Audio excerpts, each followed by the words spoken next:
Hello there, Mr. Sutton here, bringing you the AB Calculus 510 Extra Practice number 2 solutions on FTC integral evaluation with polynomials. For this problem, we have this figure here with the graph of f prime, derivative of some function between 0 and 2, and we want the x value at which the absolute minimum of f occurs. So we know that the absolute min of f is going to occur either at an endpoint on this closed interval, so at 0 or 2, or at a critical value.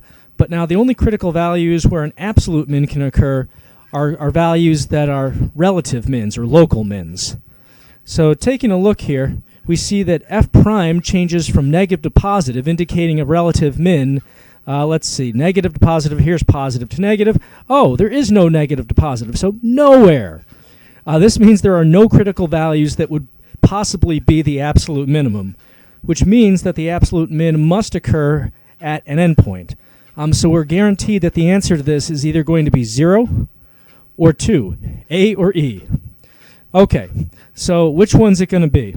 Well, we notice on the interval from 0 to 2, we have more area below the x-axis than we have above. So if you think about just adding the area as basically being what makes up the value of f, I mean, you have some f value right here, and as you add or subtract area, that f value changes as you move along. We have more negative area than we have positive area. So as your function moves from x equals 0 to x equals 2, it has a net decrease overall. So this means that f of 2 is going to be less than f of 0, which means that our absolute min, if it's between these two things, the absolute min has to occur at x equals 2. So that's going to give us choice E. On this problem, we're just trying to evaluate this integral from -1 to 1. So I'm going to at some point take the antiderivative and plug in these two limits of integration. Before I do that, however, let me start by just simplifying this a little bit. I'd see here that I'm dividing both of these by x. Let me just rewrite this as a polynomial.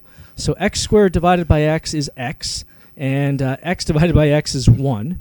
So this is going to be integral from -1 to 1 of x minus 1 dx.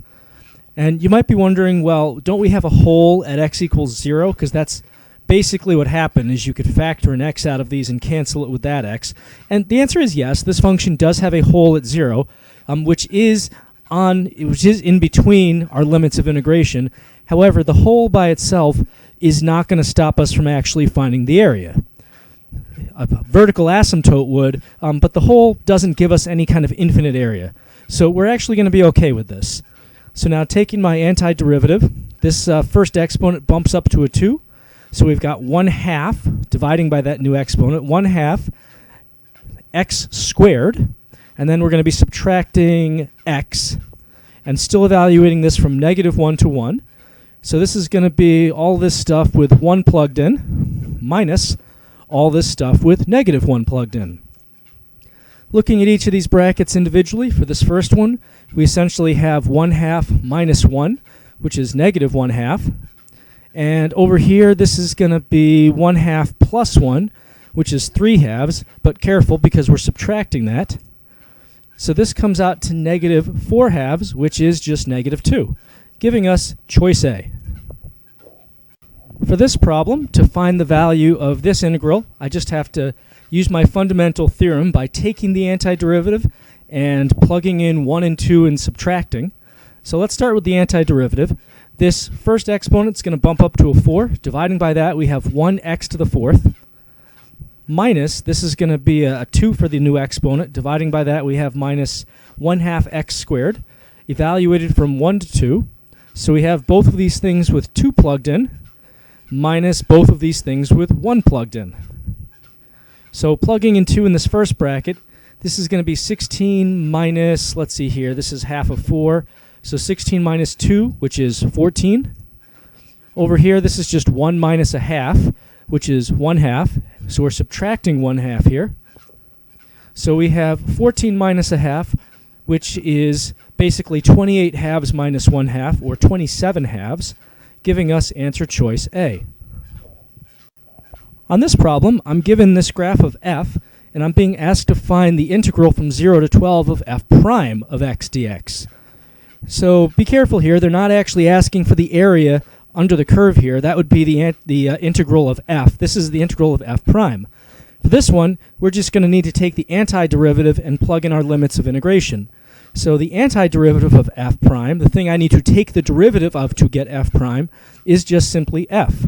So we're just going to evaluate f from 0 to 12, which means we're basically doing f of 12 minus f of 0. Well, what is f of 12? We can read that right off the graph here. Looking at the x value 12 and the output for that, f of 12 is going to be negative 4 right here. And then what's f of 0? Well, at 0, we're up here at positive 4. But we're subtracting that, so we have a minus 4 here. And that's a grand total of negative 8, giving me answer choice A. For this free response problem, which is a no calculator one, we have this g of x function, 4 times x plus 1 to the negative 2/3. And f is defined as the integral from 0 to x of g of t dt. And this is only true for non-negative x values. So the first task on this, they just want us to find f of 26. Well, the f function just takes the input and makes it the upper limit of integration for the g function. So this is basically asking for the integral from 0 to 26 of this stuff right here. Okay, well, we can take the antiderivative of this. This is just going to be a reverse power rule. And although we have an inner function with this x plus 1, the derivative of x plus 1 is just 1. So if you're dividing by the tail, you're only dividing by 1 here. So you don't really need to do anything special to take this antiderivative with the reverse power rule.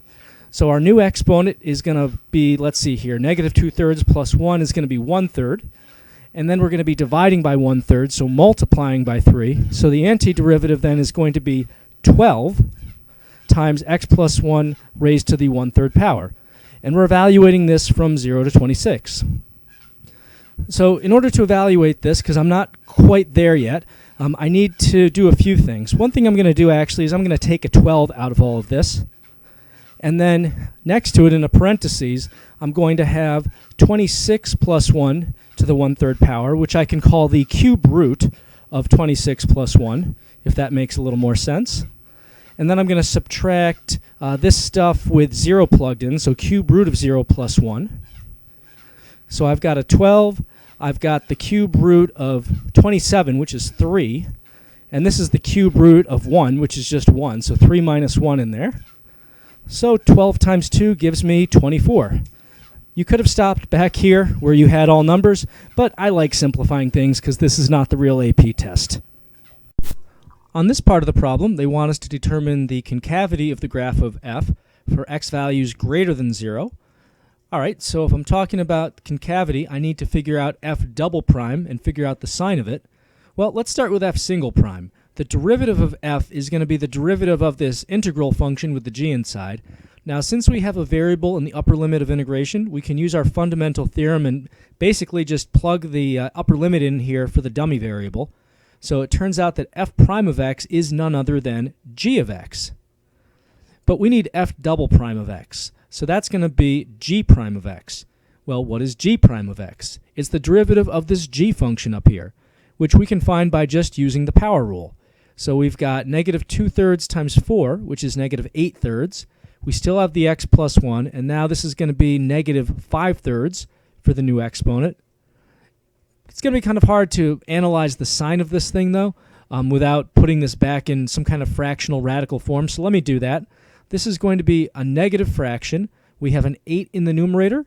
In the denominator, we're going to have a 3 times the cube root of x plus 1, and we have the 5th power going on down there as well. Now, taking a look at this thing for x greater than 0, if you plug in a number that's positive, you're going to get a positive back out of this x plus 1 to the 5th expression here. Cube rooting that is going to keep it positive. Multiplying it by 3 is going to keep it positive. Dividing 8 by a positive number still gives you a positive, but then the whole thing automatically is going to become negative here. So no matter what you plug in, as long as it's a positive number, you're going to get a negative value for this whole f double prime. And this is going to hold true for all x values greater than 0. Since f double prime is always negative for x is greater than 0, this means that f is always going to be concave down for x values greater than 0. And here we go now with the final boss battle for this free response problem, and it's a doozy. They're saying h is the function defined as h of x equals x minus f of x. They want the minimum value of h on the interval from 0 to 26. All right, so already minimum value, we have a closed interval. So using the candidates test, we're definitely going to have to test the endpoints here. Doesn't seem to be any way out of it. We're also going to have to find critical values and test those. So let me start by getting critical values by finding h prime of x and setting that equal to 0. So we've got h prime of x is really going to be 1 minus f prime of x. And again, we want to see where that equals 0. Well, if I solve this equation, I basically can just add f prime to the other side, so I can write f prime of x equals 1. And we know what f prime is. F prime is just the g function, because if you take f prime here, you're just plugging x into this g of t expression. So we can write then the g function, 4 parentheses x plus 1 to the negative 2/3, all of that equals 1. So we have to solve for x at this point to get our critical value. Well, let's see here. Let me divide by 4, and then I don't like this negative exponent, so let's raise both sides to the negative 1 power. That gives me a positive 2/3 exponent on the left. On the right, I've got the reciprocal of 1/4, which is 4. And now I'm going to raise both sides to the 3/2 power, because when I raise one exponent to another, I multiply the exponents. So we can write x plus 1 equals 4 to the 3/2, which is really the square root of 4 cubed. Square root of 4 is 2. Cubing that gives me 8. And subtracting 1 gives me a critical value of 7. So I'm going to have to test this along with 0 and 26. Let's go ahead and test all of those now. I'll do 0 first. That's the easiest one. H of 0 is just going to be 0 minus f of 0. And f of 0, well, that's just the integral from 0 to 0 of g of t, dt. Since we have the same limits of integration, bottom and top limits are the same, that's an empty integral, just giving you a value of 0 for that. And since you're subtracting 0 from 0, h of 0 just comes out to 0. So that seems like a pretty good start for trying to find the minimum value. Let's keep going, though. We also need to look at the other endpoint, h of 26. So let's see here. That's going to be 26 minus f of 26. Now, the good news on this one is you actually were asked to find f of 26 back in Part A, and we found that it was 24. So back in Part A, this was 24, so we don't actually need to show all that work again. I'm just putting a reference here to Part A. So we've really just got 26 minus 24 for this, which comes out to 2. So that's not going to be the min. So it's down to 0 or whatever we end up getting for h of 7, assuming that that's less than 0. We don't know yet. We have to test it out. So this one's going to take a little bit of work now. This is going to be 7 minus f of 7, which is to say 7 minus the integral from 0 to 7 of g. And remember, g is this function up here. So basically, we're doing 7 minus, and now we have the antiderivative of this, which again we found to be 12 times x plus 1 to the 1/3. And we did that back in Part A. So we're evaluating that from 0 to 7. So I'm going to keep rewriting this. This is going to be 7 minus, and now I'm going to pull out this 12, just like I did in Part A. And in a parentheses, I'm going to have the cube root of 7 plus 1 minus the cube root of 0 plus 1. So this is 7 minus 12 times, this is going to be, let's see, cube root of 8, which is 2, and this is 1 here. So 2 minus 1. So we basically have 7 minus 12 then, because this is just all 1 in this parentheses. 7 minus 12 gives us a grand total of negative 5. And since our values are 0, 2, and negative 5, since those are the candidates, negative 5 wins. That is our absolute min value for h. For this free response problem, the rate at which oil leaks from a drum is modeled by some twice differentiable function r, and r is measured in gallons per hour, t is measured in hours from 0 to 2. They gave us some values of r of t up here in this table. That was nice of them. For the first task here, they want us to use the data in the table to approximate r prime of 3/4 and then indicate units of measure. So if you want to approximate a derivative with a table, really the only way you can do it is by finding the average rate of change over an interval that includes the input value in this prime function here. So if I want to approximate r prime of 3/4, I need to find the average rate of change. The best one to use anyway would be the average rate of change from 1/2 to 1, because 3/4 is smack dab in the middle of those values. So to do this, I need to do r of 1 minus r of 1/2 over 1 minus 1/2. And I'm going to make sure when I write out this fraction that I write approximately equals next to my r prime, because this is not the true value. I want to really make it clear to the reader and the grader that, hey, this is an approximation. So r of 1 is 7, r of 1/2 is 12, so we have 7 minus 12 up there. And at this point, you could actually stop as long as you just write the units of measure and call it a day. But I'm going to keep going. So this is -5 over 1/2, which same change flip, this is going to come out to -10. Now for the units of measure, since r is gallons per hour, and we're looking at r prime, at least that approximation, you basically took the derivative of r with respect to time, which means you divided by a time unit. So this is going to be gallons per hour, or gallons per hour squared. On this part of the problem, they're telling us to use a trapezoidal sum with 4 subintervals indicated by this table to approximate integral from 0 to 2 of r of t dt. So we're going to say that this integral then is approximately equal to, I'm not going to get nailed for writing an equals by mistake here. So now we have to use trapezoids to find these different areas. So these are all going to have the format of base 1 plus base 2 over 2 times the height. So for my first trapezoid, this is covering the interval from 0 to 1/2. I'm going to have 16 plus 12 over 2 times a height of 1/2. Next, I've got 12 plus 7 over 2 times a height of 1/2 again. So these all have a height of 1/2. So next I have 7 plus 3 over 2 times a half. Then I have 3 plus 0 over 2 times a half. And if I put units of measure on the end of this, then I would actually be done with the problem, because this is all constants. But if I want to simplify this, probably the easiest way to do that, I notice that I'm dividing all of these by 2, and also multiplying by 1/2. So really, I could factor a 1/4 out of all of this. And then in a parentheses, I'm just going to have whatever the sum of each numerator was. So for this first fraction, this added up to 28. This next one added up to 19. Then we had 10 and 3. And if I add everything in there together, let's see here. 28 plus 19, that's going to be 47. Plus a 3 is 50. Plus a 10 is 60. So this is a fourth of 60, which is 15. And now for those units of measure, when you integrate something, you're basically multiplying it by the time units. So since r was in gallons per hour, multiplying gallons per hour by hours cancels out the hours, leaving us with just gallons. Another way of thinking about it is when you integrate this, I mean, you're integrating a rate of change of gallons per hour. This gives you the total change in the thing that was changing, which is going to be measured in gallons. For this part, they want us to use the data in the table to evaluate the integral from 0 to 1 of r prime of t dt. So for this one, we're just going to use the antiderivative of r prime, which is r, and evaluate that from 0 to 1. This is just using the FTC here. So this is just going to be r of 1 minus r of 0. If only I knew what r of 1 was. Oh, it's in the table right here. r of 1 is 7.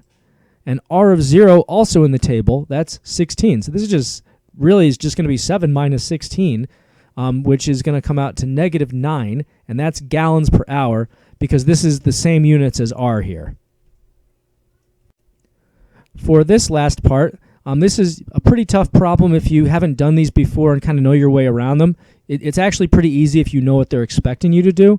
So basically, we're being asked to put this in an integral form. We have some function r that we're using a Riemann sum on, but we want to write this as an integral from a to b. And we're allowed to do this because they're saying the limit as n goes to infinity.